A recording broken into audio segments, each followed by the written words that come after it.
Apa hukum belajar mengajar Al-Quran saat sedang haid? Hey, Assalamualaikum warahmatullahi wabarakatuh.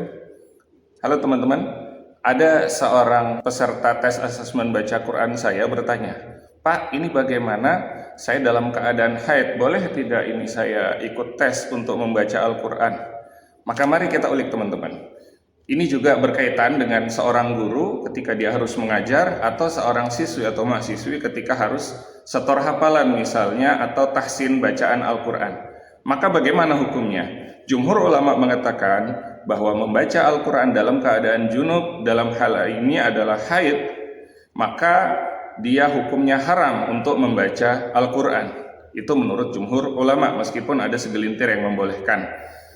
Namun kemudian dalam mazhab Syafi'i, ketika seseorang membaca Al-Quran dengan niat untuk zikir, misalnya beberapa ayat dalam Quran itu mengandung doa, kemudian kita berdoa dengan ayat itu dengan niat untuk berdoa, bukan dengan niat untuk membaca Al-Quran, maka hukumnya boleh.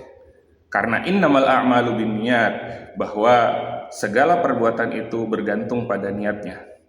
Dalam mazhab Maliki kemudian diperluas lagi, bahwa orang-orang yang ingin membaca Al-Quran dalam konteks untuk belajar, dalam konteks untuk ujian, dalam konteks untuk mengajar, maka mereka diperbolehkan karena adanya hajah atau kebutuhan. Maka bagi saudara-saudara yang dalam kondisi tersebut bisa mengambil kaidah al-masyaqqatu tajlibut taisir.